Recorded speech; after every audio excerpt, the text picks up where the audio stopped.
Walking is often called the perfect exercise for seniors. It's low impact, easy to start, and you can do it almost anywhere. Doctors recommend it, fitness experts praise it, and millions of seniors around the world lace up their shoes every day to get their steps in. But here's something that might surprise you. Walking alone is enough to keep you truly healthy and independent as you age. In fact, relying only on walking could be leaving you vulnerable to falls, fractures, and a loss of independence that could have been prevented. Today we're going to talk about the missing piece of the puzzle that most seniors overlook, and why adding this one type of exercise could be the difference between thriving in your later years and struggling with everyday tasks. By the end of this video, you'll understand exactly what your body needs and how to give it the tools to stay strong, mobile, and independent for decades to come. The walking paradox. Let's start with a story that plays out in doctors' offices every single day. Margaret is 72 years old, and she's proud of her fitness routine.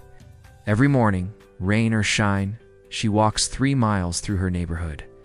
Her step counter shows she's averaging 10,000 steps a day.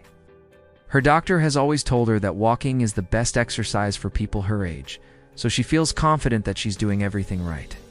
Then one day, while reaching up to get a dish from a high cabinet, Margaret feels a sharp pain in her shoulder. A few weeks later, while carrying groceries from the car, she stumbles slightly and barely catches herself on the door frame. What's happening to Margaret isn't unusual at all. In fact, it's incredibly common among active seniors who walk regularly but do nothing else. Walking is wonderful for your cardiovascular health. It helps maintain your weight. It's good for your mood and mental health, and it keeps your legs moving. Here's the problem. Walking is a forward motion exercise that uses the same muscles in the same way, over and over again. It doesn't challenge your upper body. It doesn't require you to move side to side. It doesn't ask your muscles to push or pull with force.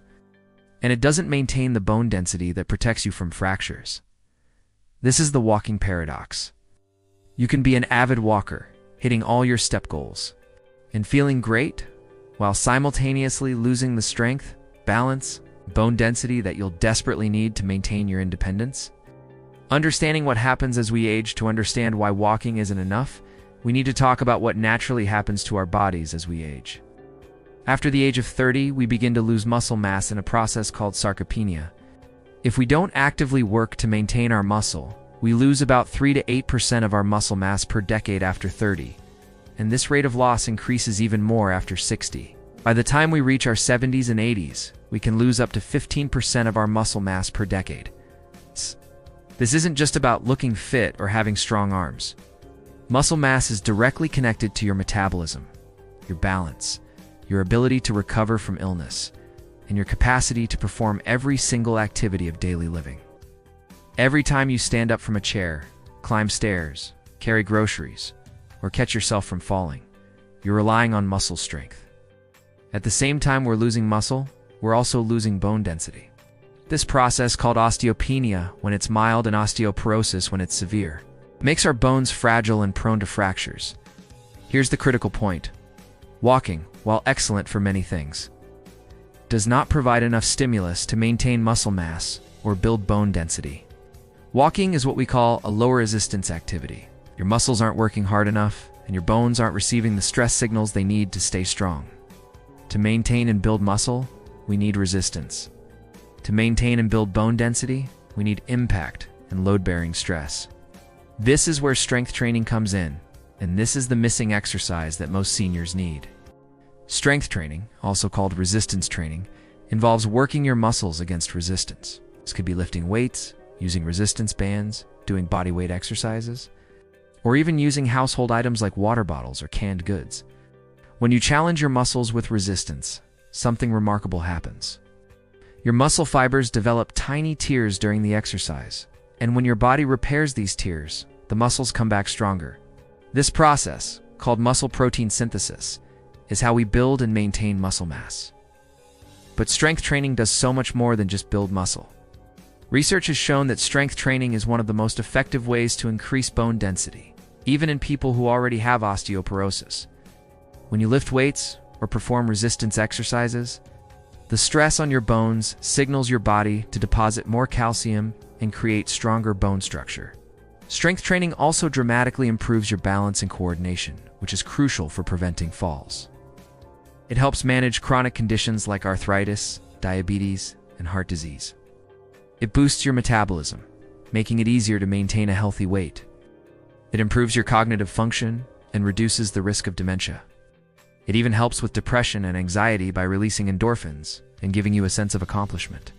Perhaps most importantly, strength training directly translates to functional fitness, which means the ability to perform everyday activities. When you build strength in your legs, you can stand up from chairs and toilets without assistance. When you build upper body strength, you can carry groceries, lift your grandchildren, and maintain your independence. Studies have shown that seniors who engage in regular strength training have better quality of life, maintain their independence longer, and have lower rates of hospitalization and institutionalization. Common myths and fears. Despite all these benefits, many seniors avoid strength training because of myths and misconceptions. Let's address the most common ones right now. Myth number 1. Strength training is dangerous for older adults. The truth is that when done properly with appropriate weights and good form, strength training is extremely safe for seniors. In fact, the real danger is not doing strength training and losing the muscle mass and bone density that protect you from injury. Myth number 2. You need to join a gym or buy expensive equipment. While gyms can be helpful, you absolutely do not need them. You can do effective strength training at home with minimal equipment like resistance bands, light dumbbells, or even just your body weight. Myth number 3. Strength training will make you bulky or too muscular. This is virtually impossible for older adults, especially women, because our hormones don't support massive muscle growth. What strength training will do is make you toned, strong, and capable. Myth number 4. If you have arthritis or joint pain, you shouldn't lift weights. Actually, appropriate strength training is one of the best treatments for arthritis because it strengthens the muscles around your joints, providing better support and reducing pain. Myth number 5. You're too old to start. This is perhaps the most damaging myth of all. Research has shown that people in their 80s and 90s can build muscle mass and strength through resistance training. It's never too late to start, and the benefits begin almost immediately.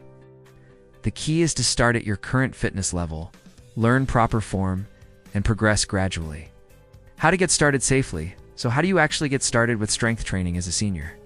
First, and most importantly, talk to your doctor, especially if you have any chronic health conditions or haven't exercised regularly. Get clearance to begin a strength training program and discuss any modifications you might need. Once you have the green light, start with the basics. For complete beginners, bodyweight exercises are perfect. These include movements like chair squats, where you stand up and sit down from a chair, wall push-ups, where you push away from a wall while standing, and simple arm raises with no weights at all. The goal in the first few weeks is just to learn the movements and build the habit. As you get comfortable, you can add light resistance.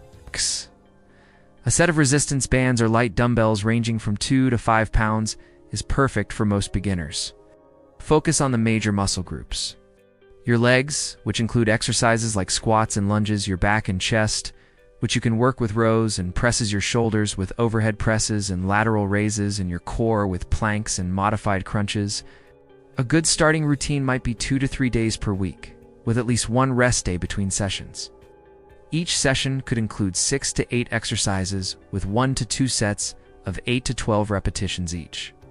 The weight or resistance should feel challenging by the last few repetitions, but you should always be able to complete the movement with good form. Form is absolutely critical.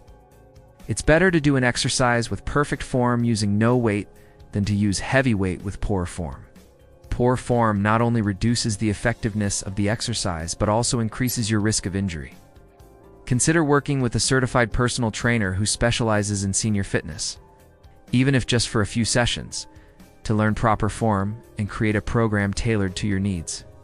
Many community centers, senior centers, and YMCA locations offer senior fitness classes that include strength training, which can be a great way to learn in a supportive group environment.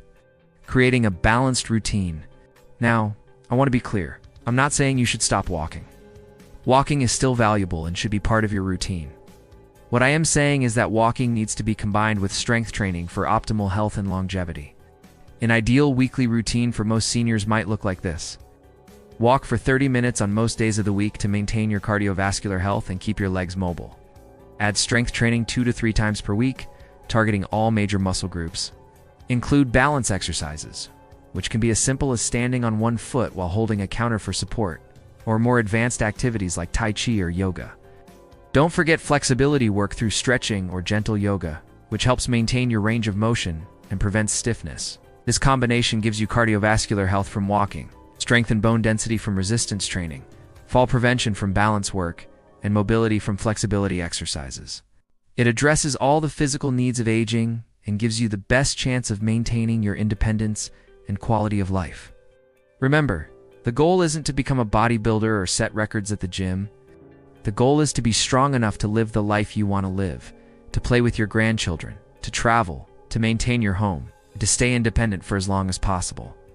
Walking is a wonderful exercise that should absolutely be part of your healthy aging strategy, but it's not enough on its own. The missing exercise that most seniors need is strength training.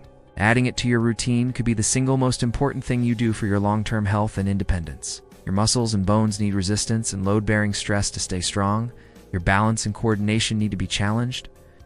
Your body needs to move in multiple directions and perform a variety of movements. Strength training provides all of this, and the science is clear that it's safe, effective, and beneficial for people of all ages, including seniors in their 80s and 90s. If you're currently only walking, I encourage you to take the next step. Talk to your doctor, find a beginner strength training routine, or join a senior fitness class. Start small, be consistent, and watch as you become stronger, more stable, and more capable. Your future self will thank you for the investment you make today. The goal isn't just to add years to your life, it's to add life to your years.